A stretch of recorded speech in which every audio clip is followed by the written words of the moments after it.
Today, we are talking about Reflector, the ultimate price reference for Stellar DeFi. So apparently, they've got this Reflector dev contest going on, which is very interesting. It has this XRF token that they're giving away for these different categories. So, anytime there's awards, so I got my start as a developer in blockchain like 8 years ago, and it was through dev challenges, dev contests. So there's a very special place in my heart for blockchain-based dev challenges, and I strongly encourage anyone who knows anything about Soroban or development to come participate. I'm going to walk through a bit today what this is and a boilerplate that I wrote to get people started, which has some interesting components that I want to talk about, just in more like general Soroban deving. And then we'll talk a little bit through the project that I'm working on for this competition. Not that you're competing against me, but you're competing against me. But there are a lot of prizes. They're giving away all kinds of good stuff. And I think there's even one for tech docs or write-ups. So for content creators, you don't even have to be a dev. You could be a writer, which is awesome. Raf, if you're available to talk, I would love to have you jump on and just give us the rundown on timeline. Talk about how valuable this project is. If you're not able to, I understand you might be driving. I definitely didn't ask you to do this beforehand. But if you're able to, you are more than welcome to jump on stage. Otherwise, I will keep rolling. So Reflector is this price oracle. So he's got this nice little write-up thing over here that shows you, I think they've got two of them. One that comes from off-chain, external centralized exchanges and decentralized exchanges. Hotel Wi-Fi is rough. Got it, Raf. No worries. I'll fill in the best I can. So they've got these two oracles, and one of them is off of a bunch of on-chain, Stellar on-chain assets. But a price oracle is basically just this external price information on different assets that you can then use in things like DeFi protocols to price things. It's used by, I think, Blend and maybe Slender, which is pretty cool. But they have this dev challenge that they're doing where you can use these oracles to make stuff, which I think, let's be honest, Oracle probably sounds like one of the most boring things you could probably possibly imagine, in the sense that it's literally just price feeds. But it's not the Oracle that's that interesting. You really kind of actually want your Oracle to be boring.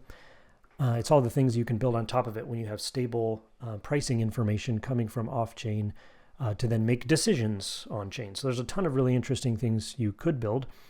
I'll talk about one of mine that I'm working on in a little bit. But yeah, this price oracle exists. There's two of these contracts, one with the external exchanges and centralized exchanges that have all these different prices for all these tickers. I think they update every 5 minutes. And then there's another one for on-chain. The one that I'm working on right now is this off-chain one. So there's that. Let me link that. And then last but not least, you've got this Reflector contract, which will be very important in a moment. This is the actual code for the contract itself, the smart contract code that lists out all the interface, like it's the actual contract. So both the interface as well as what all the interface functions actually do and achieve, and good documentation, whatnot. So that will also be helpful. Okay, the one thing that was kind of missing when I jumped into the project was this boilerplate where you can essentially here's the place to get started. You won't be able to do anything very interesting, but it'll set up everything for you to then build your own project. And so I have that. This is where you're going to want to get started. This is what I'll be working off of for most of today. I'm going to move this out of the way for now and focus in on our code. So I think this is the right project. Hopefully I haven't made too many changes. Not much fancy going on in here. I've got a contract, so I just did stellar contract init and then updated the name hello world to this Reflector boilerplate. And then noticed a couple things off the bat, and maybe I'm just bad at finding things, but I'm going to be honest, if I'm bad at finding things, because the Reflector documentation is slightly lacking, but it may be that it doesn't actually exist, and in which case this will be helpful. There wasn't a clear interface to just grab a hold of and begin using inside of your contract. They have like some client libraries for like if you're calling it in a JavaScript SDK for some reason. But if you actually want to use the contract inside of another contract, so doing a cross-contract call to get price information, there wasn't a very clear interface to grab a hold of it. And by interface, I mean I want to be able to, in my contract, basically instantiate a Reflector oracle with the Reflector contract address, one of those two, if you recall from here. Let me frame that. There's these two, and for whatever reason, zooming in doesn't, oh, it does make it a little bit bigger. There are these two contract addresses, and so those would be those oracle contract addresses that you would put inside this Reflector client new, and then you get from that Reflector client, you get the interface of all the things it can do, like getting the admin, getting a list of all of the assets, getting price information, prices information, like there's all the things that the contract can do, that oracle. And that's definitely what I wanted, to make it a little bit easier to actually work with this Reflector client or oracle. But I didn't see an easy way to get that interface, and so I, in my boilerplate, imported one, which I have a little bit of information here, and this is definitely worth noting, and something that I want to focus on a bit today. When you want to do cross-contract calls and spin up a client interface like this, it would just be nice if contracts all built their own separate interface, which you could then import. For instance, let me think, the kale, I think my passkey kit does this. Let me see if I can really quickly find a example here. I think the do math one has this, A, B, C, D. Essentially, I've got a interface inside of my, make that bigger.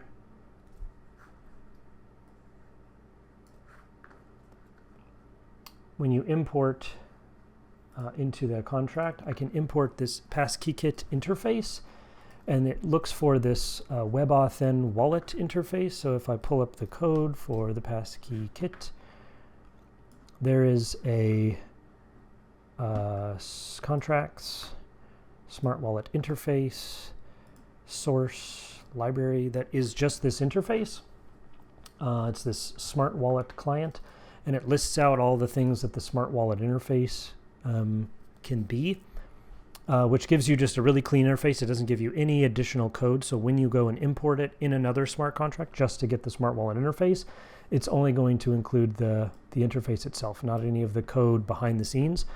So exporting interfaces is really nice, because then other contracts can go and do things like this. WebAuthn, grab this interface, pull in the URL inside of Get, even point at a specific branch. It could also be in Cargo if I published it to Cargo Crate. But in my case, it's just nice to be able to import it as an interface. And then when I go and do things like build out a policy, I can import this WebAuthn wallet interface. I've got two interfaces here. Oops. One of them is, did I close my, oh, it's here. I've got both the policy client, which gives me a policy function, as well as all the smart wallet interface stuff, which then lets me ensure that when I build out my interface, I'm using exactly what the policy interface expects, or with the WebAuthn if I was using that interface. So that's just a really clean way to ensure that you're providing an interface for contract developers to interface with your contract with all of the expected types. All of that to say, I don't think the Reflector is doing that at the moment, and so we have to import our own interface, but there is a nice way to do this where you can get stellar contract bindings. If you're familiar with TypeScript bindings, which you've probably used or hopefully you're using, there are a couple other binding types, one of them being Rust.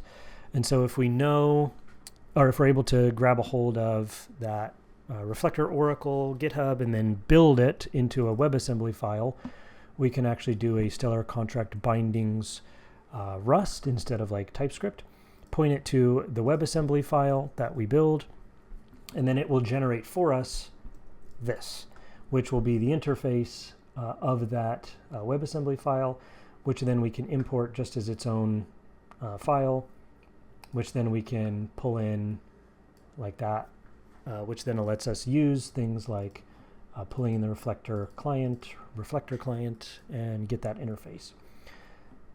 So hopefully that's somewhat clear. Again, the bottom TLDR being having interfaces to work with is very important and will help adoption quite a lot, and ensures people aren't kind of shooting in the dark hoping that they're able to call your contract correctly. Like, just go ahead and use the actual code that you've spent so much time working, but make sure it's a clean interface that doesn't include a whole bunch of other contract code, so that they can just grab all of the functions. One other thing to note is there may be conflicts between your contract and imported contracts if you don't put export to false on contract types. So one that gets a lot of people is this error one. If you have your own error enum and then you're importing error enums from other contracts and don't set export to false, you're going to get errors where there's a lot of like different similarly named, identically named error enums. You can get around this by just setting this export to false in this like exported bindings file, and that'll help. Again, you're not going to need this anywhere external. Likely you're not going to need this anywhere external to the actual smart contract that you're developing itself, so there's no need to export it for a TypeScript sake, which is why you would want to export this, because then it makes it into the WebAssembly exported interface.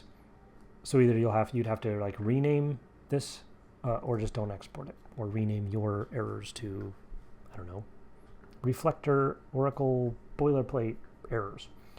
But there will be conflict names if everybody's using the same title, but setting export false will fix those. With the caveat being you won't have typing for these errors in your WebAssembly files, which is probably fine because they should be getting consumed inside of your contract anyway. Okay, hopefully that was clear. That was like step one that I noticed was there. I didn't see a good, clear way to get a Reflector interface that I could then do things like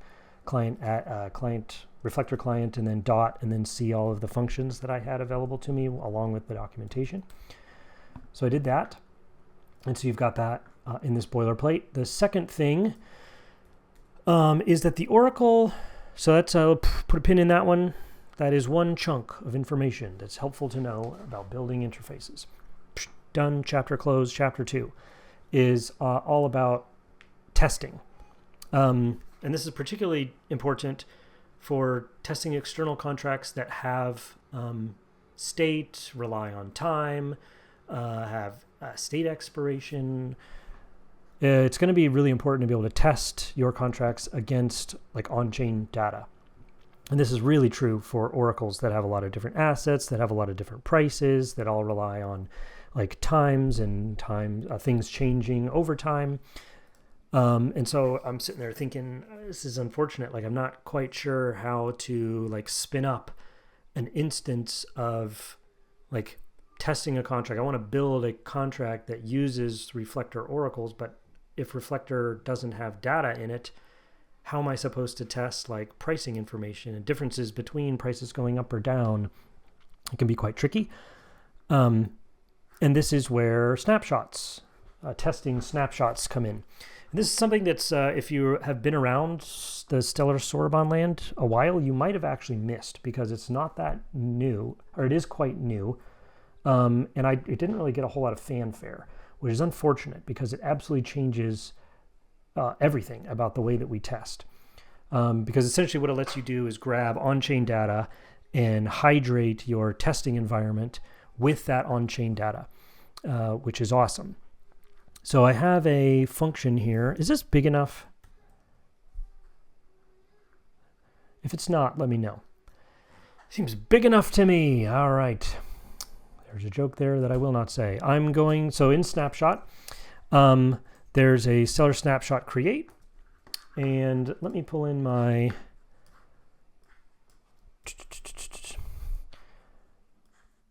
One of these days I'm going to make a sound effects, me just making sounds for my computer, and we'll all be able to use it together. A stellar snapshot create. Am I in the boilerplate? Good. And then it's got all kinds of wonderful options for essentially saying, what data do you want to pull? What network do you want to pull it from? What addresses or WASM hashes, like contract hashes? What do you want to pull? Where do you want to send it? It's got good documentation, yada, yada, yada. All super nice, super helpful. The bottom line for what I did, and you can, of course, tweak this to include additional addresses or WASM hashes or ledger numbers or what you call it. But for the baseline, all we really need is to say, hey, I want to look on Mainnet, because that's where all the data is. I don't know if Reflector has testnet implementations that hydrate or fill with some sort of data, but I do know Mainnet has got a bunch of it. I want to output it to JSON, because that's what we'll be able to import into our test later. And then I want to grab any information over the last few ledgers that's relevant to that contract that I'll be building against. So this particular one right here, that CAFJZ. So you can pass multiple addresses. It's not just a singular flag if you have multiple contracts that you need to pull from.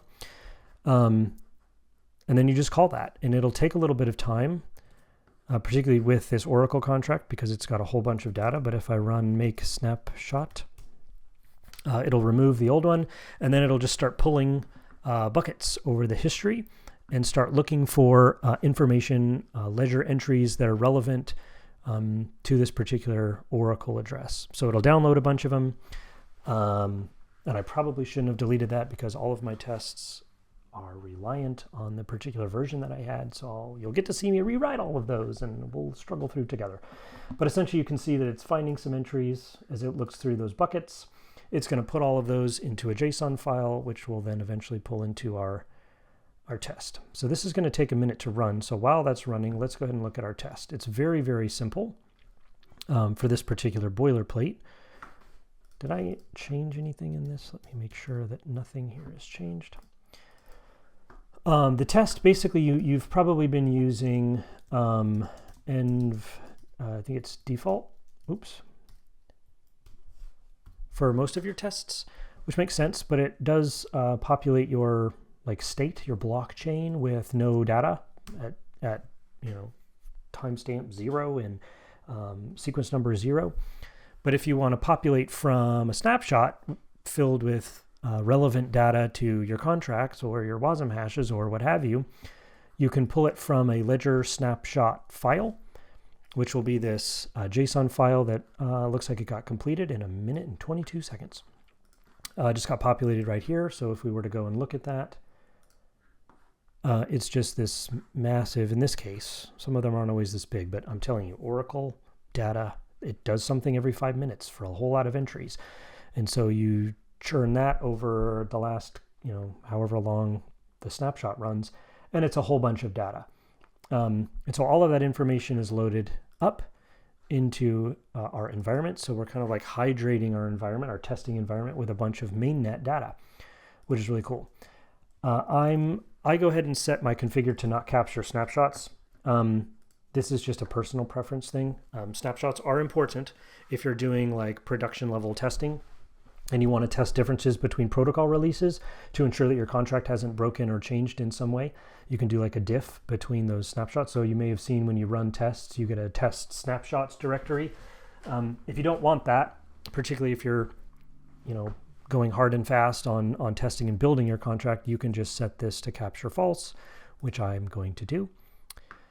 But I don't recommend for production level contracts. When you're starting to go to mainnet, you might want to remove that. And then we go ahead and register the contract ID, which is coming from contract, which is this crate that we've written here. That's all super boilerplate. We stand up a client for that contract, which should have just one function, whodis. And then we spin up the reflector address, because you'll remember with whodis, it takes one argument, which is our reflector address. And that reflector address is exactly the same as the one that we called here, that Oracle address. So we pull that in. And then this particular method, all it's doing is just standing up the reflector client with that reflector address from that interface that we imported in the last chapter. And then we're just calling admin, which will be the admin address of the Oracle. And it returns that. And then in the test, it prints it out. I don't know if this one should actually work just fine, I think. Even though we just recently updated the snapshot, it should be fine. You'll notice that the test takes a little while to run, longer than you might expect if you're used to testing, and that's just because this snapshot.json file is several megabytes large. You could slim that down with the snapshot arguments to just have it grab less time to keep those megabytes down, but it does take a little bit longer to run that test, but still not terribly long on my machine. So that's cool. Let's do one more. Let's change this just so we can kind of see this in action. Let's list out our assets. And I think this is just a vector of assets, which comes from the types. So that's another nice thing that you get when you have that interface, is you get the asset, all the type information, not just the client, but if we were to look back in here, you'll notice that it also passes in a bunch of types, one of those being asset. So there's a stellar asset type and an other asset type, other being, I think, just the ticker names. So I'm pretty sure all the ones that we're going to be loading in, since our Oracle was this one that pulls in all of the kind of non-stellar assets. We'll get that other address. I'm guessing if we used this one, all of these would be those stellar assets, which would actually have contract addresses, the stellar asset contract addresses. Okay, so we've changed this. We don't have to redeploy anything, no network funny business. We've basically only changed that, and now instead of admin being an address, it's going to be a bunch of assets. So just because I'm suffer from the wonderful disease called ADHD, I'm going to change those names, and we'll get a list of assets. Yes, and those are all other. So we've got the symbol Bitcoin, Ethereum, USDT, and so that should probably all match what we see in this list here. It is. Being able to test off of mainnet data changes everything. And the fact that you can pass in multiple contracts. So if I had another contract on mainnet, like my kale contract or color glyph or the native asset, I could just pull that in as well and get all the information from other stellar asset contracts and begin to test right off of mainnet data.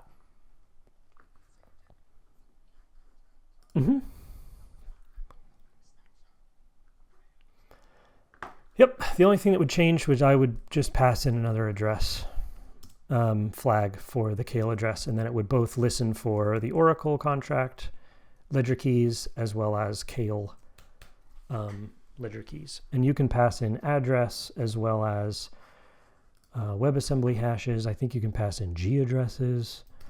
I think address can be contract addresses or accounts, yeah. So that could be a G address as well. So you've got the ability to filter things. It's awesome. This is a really powerful tool for making testing much simpler. Like, I don't know how you would build a Reflector contract if you couldn't like pull in pricing information. It'd be quite difficult to do that testing. This makes it very, very simple. The only other thing worth mentioning here is, even though you have pulled in a ledger snapshot, there's nothing keeping you from adding to that ledger, or I'm sorry, adding to that environment. So you've got your environment, but let's say you're like, okay, but I actually need to also set up a whole new like asset so that I can like make payments inside of this. But maybe I'd want to use XLM, but I can't mint XLM, so I can't like do an airdrop of XLM to addresses. So how am I going to handle this? Well, you'll just stand up another brand new Stellar asset, or probably like Soroban asset, and then mint it straight from the contract and then begin using that.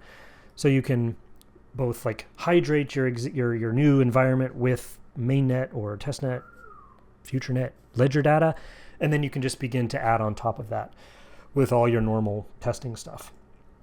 So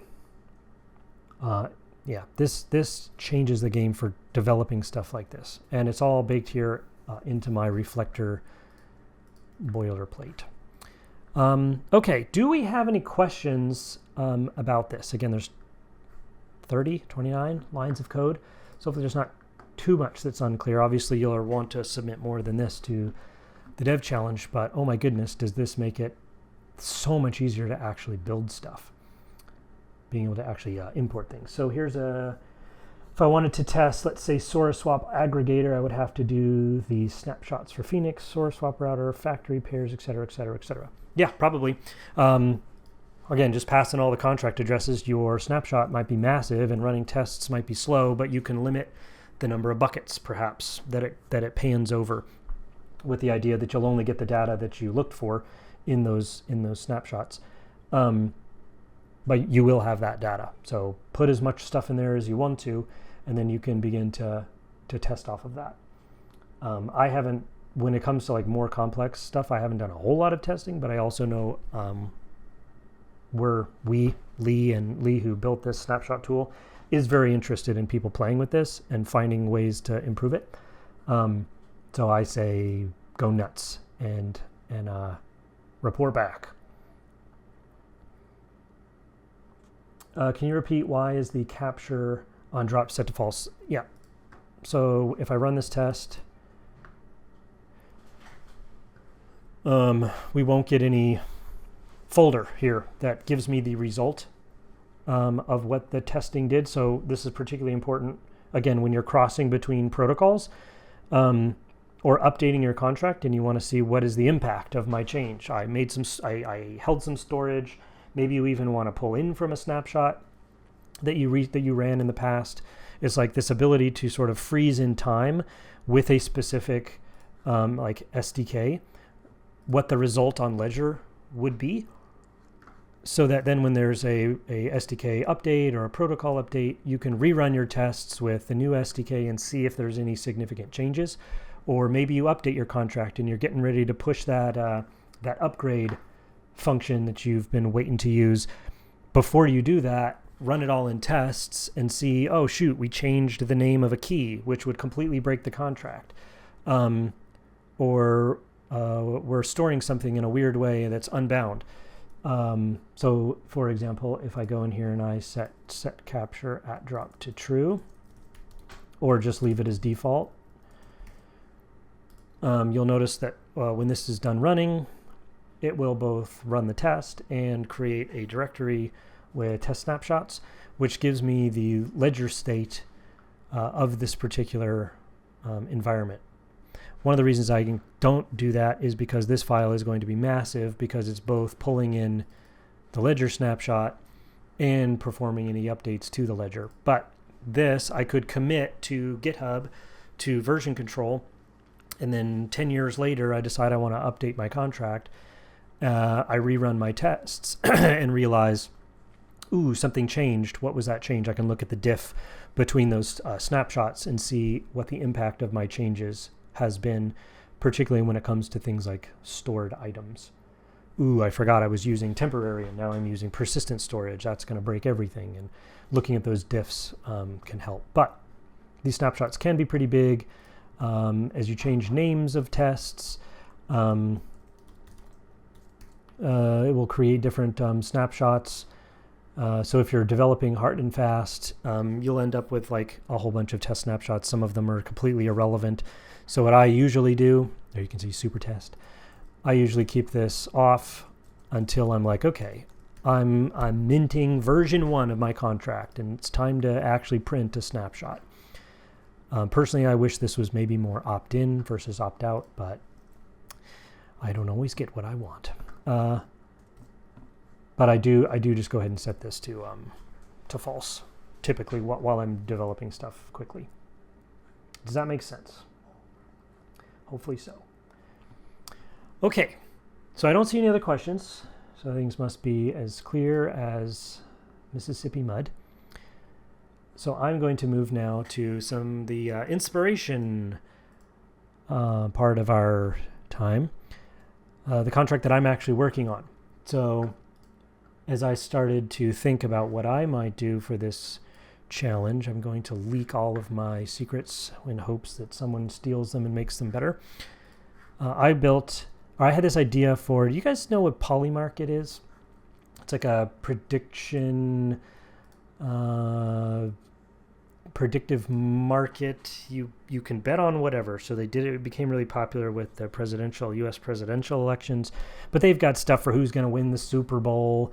Is it going to rain on Tuesday? It's just this whole like yes, no type of market. And then you just bid on one side or the other. And then if you win, you basically divide up the spoils of all the people that lost. There's different algorithms. Typically the way that like Polymarket, Robinhood, predictive market work, it's always balanced to every vote will be worth $1. Every, what do they call those? Shares that you purchase will be worth $1 on the opposite side. It's a little bit of math. It's like an interesting linear AMM model that I think would be awesome if somebody built, but I didn't build that because my head is in kale land. So I'm doing something a lot more simple, where it's essentially given all of the assets inside of one of these Oracle tickers. It's basically given some defined period of time. Everybody place bets on if you think after, let's say, 24 hours, the price of Bitcoin will be more or less than what it is right now. And so you've got these two different sides.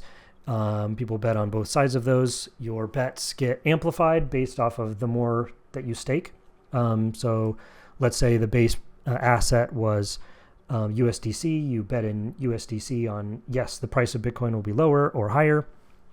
And then whoever loses that side that lost, all of their staked funds will be used to reward whoever won it. But it gets split between everybody who was on the opposite side of that bet.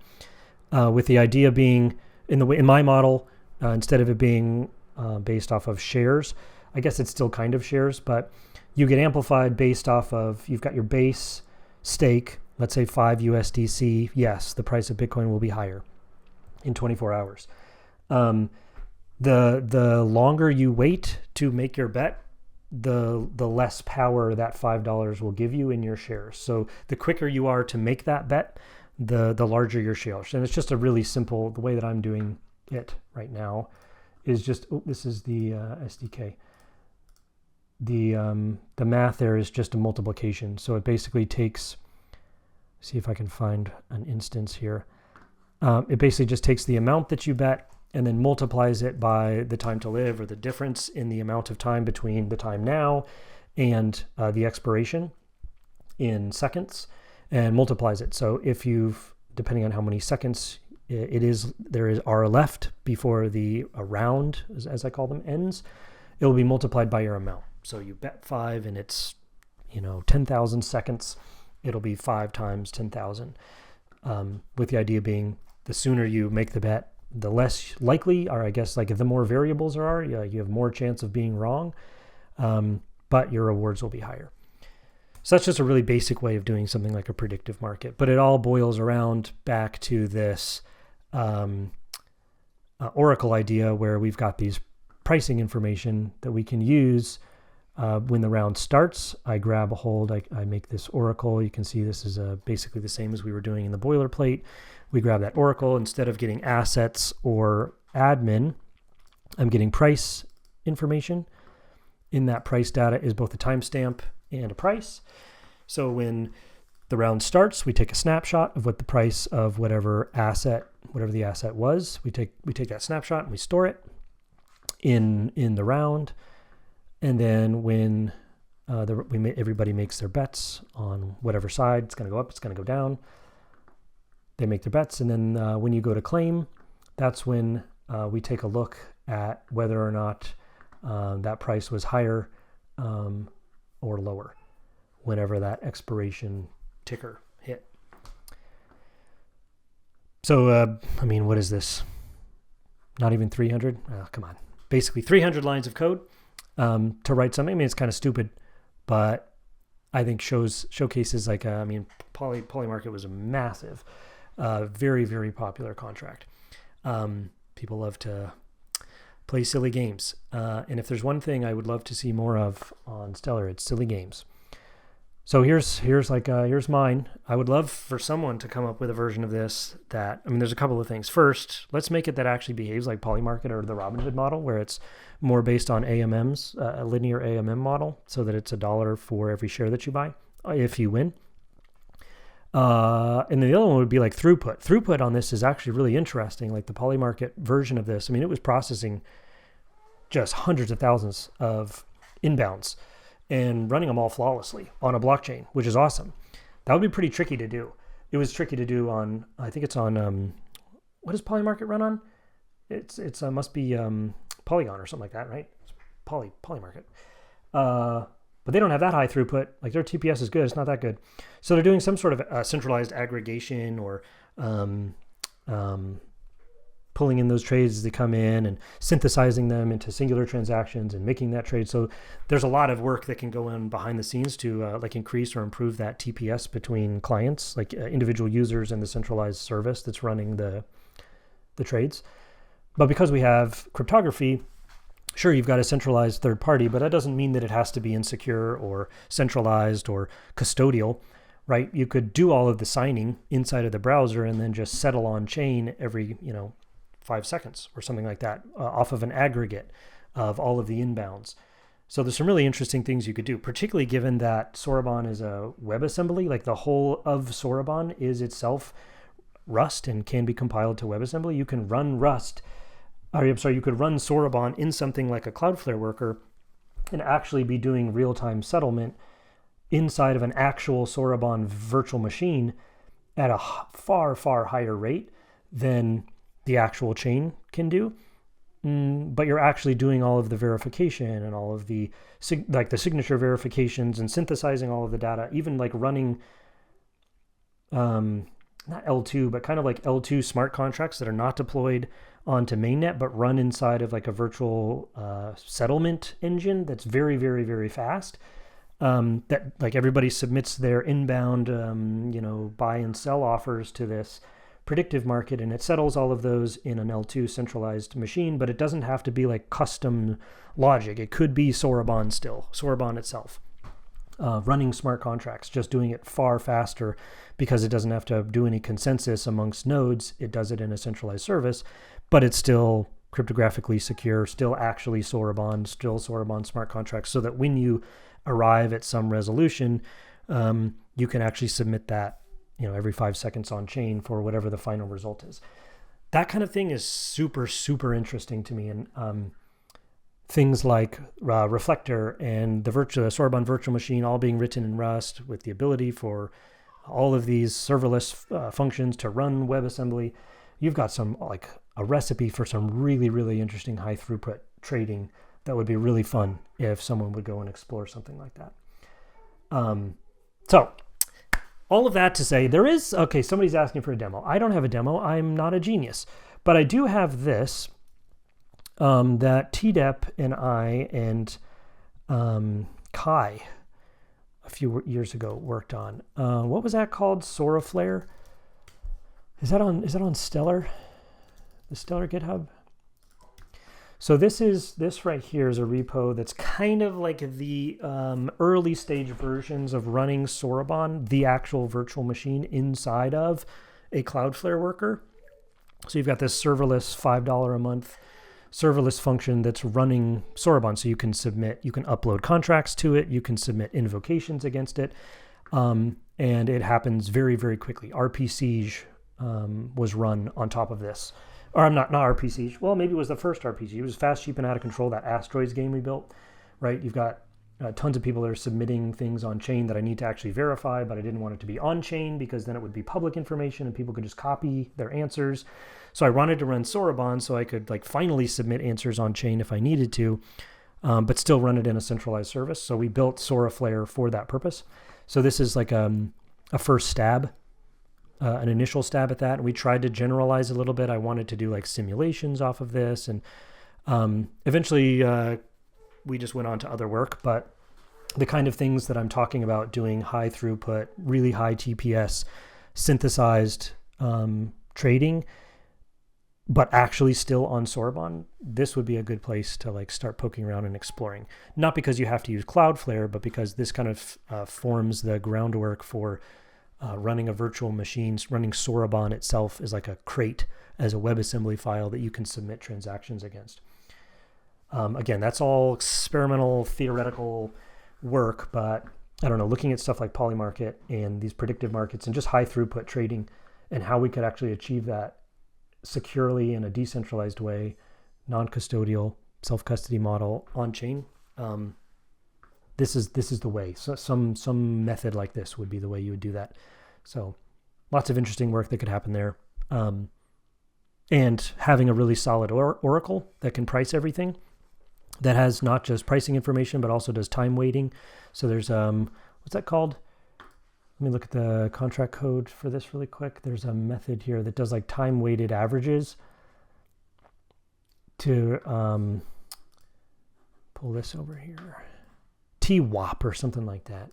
I'm new to all of this, so all of these phrases and yeah, this right here. So time weighted average price. So given a time range, you can kind of see what the price was over a certain period of time so that like outliers can be factored out.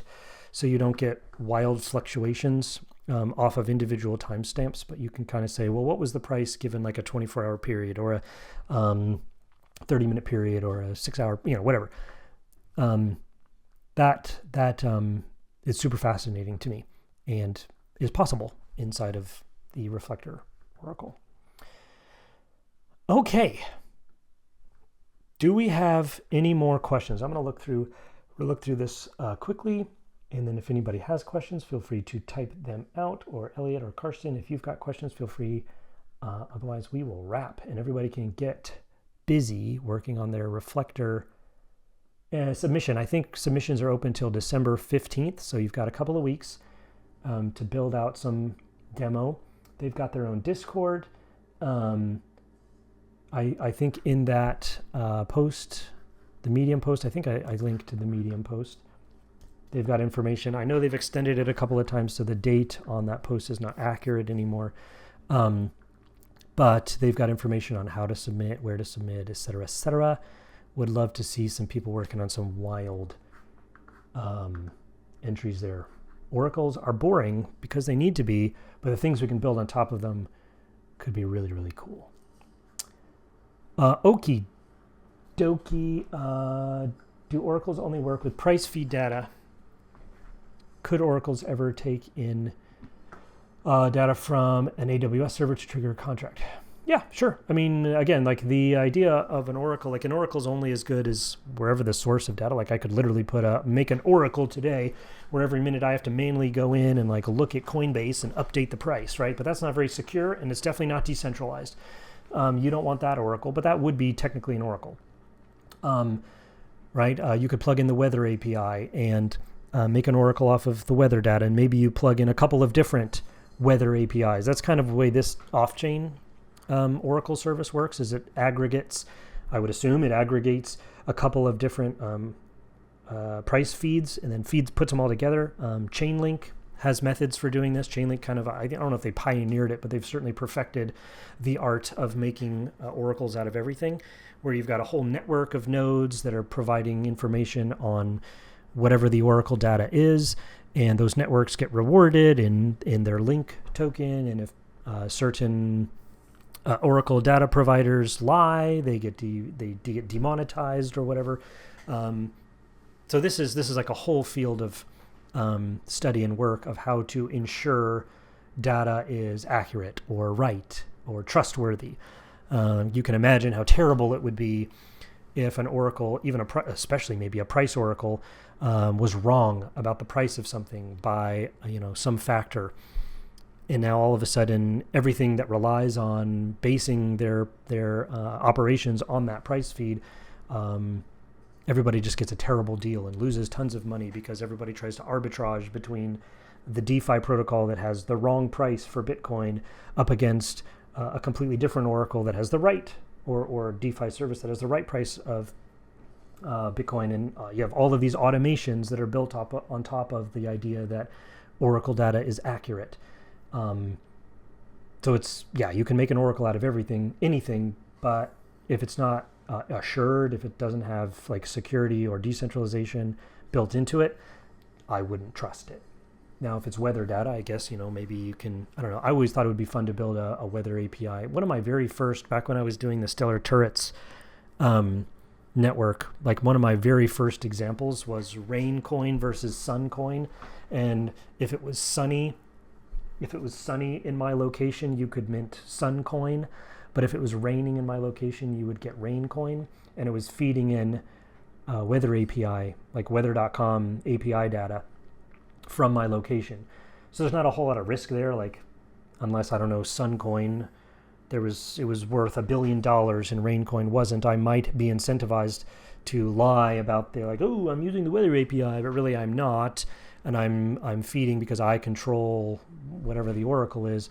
I can finagle what that price or what the weather at my location is, so that I can get the coin that's better for me. That's why all these oracles need to be run by DAOs, and the admin key is not controlled by one individual, and those kinds of things. So hopefully that is a nice long answer to a simple question.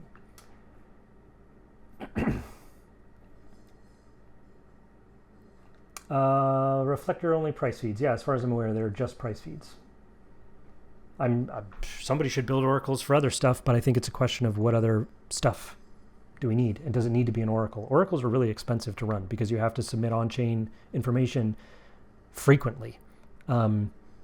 Personally, I would love to see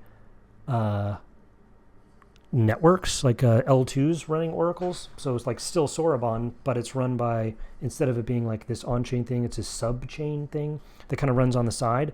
And you can use that network and you trust, similar to Chainlink, right? Where it provides information into Ethereum, but there's like all of this aggregation that's happening on the side. I think they actually do submit transactions on chain to update price feed, but the granularity, even Reflector, right, is always going to be lagging by 5 minutes, and that's an eternity in trading days.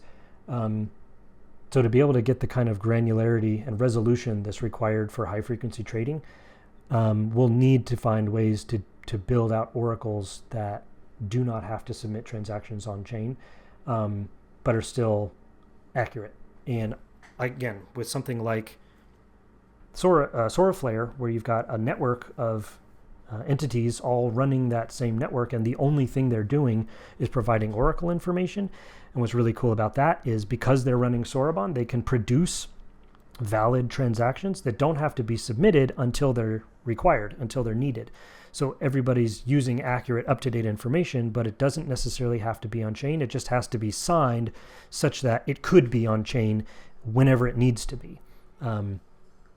Again, experimental, super fascinating. Someone should do something about it, because I think there's some real opportunity here. Because of the way that Soroban is built on top of Rust as WebAssembly, you kind of take some of those ideas that we had back in the Stellar Turrets days, and in things like, you remember Starlight? Lee built this Starlight model where you basically get 1 million TPS on Stellar. Yeah. Channel accounts, but it's the idea of like, you don't actually have to settle things on chain. You just have to sign everything. And so long as things are signed to where they could be put on chain, they verifiably could be put on chain because they're all signed. That's really all you need for achieving high TPS. So I built a, well, let me see if I can find, maybe Elliot, you see if you can find Starlight, the Lee's version of it, and I'll see if I can find my version of it, which was a website. Yeah. So I built this one, and again, this is showcasing channel accounts, just like really high TPS, where you're basically saying we're not settling on chain, but we're settling with parties that we trust cryptographically. That would be, I think that would be really interesting if more people would explore some of those things, particularly given that you can actually run Soroban on servers. Like, it's not this bespoke thing. It's actually not that tricky. You can run it on a $5, you can run it on a $0 Cloudflare account. Pretty wild. Okay, I think that's all for me. I see Orbit Lens typing. I'm going to let him finish saying whatever he needs to say in case it's a question. All right, excellent demo. Thank you. Yeah, as people have questions, they have their own Discord, a Reflector Discord. Be sure to pop over into there. I hope to see lots of contests. Give me some competition. Don't let me run away with the prizes now. I want to see some Polymarket things. High frequency. You've got 2 weeks to build a high frequency trading platform with complex math. But come on, you guys are smart. All right. Appreciate everyone's time. Y'all have a fantastic, happy December. Have fun building on Soroban. We'll see you guys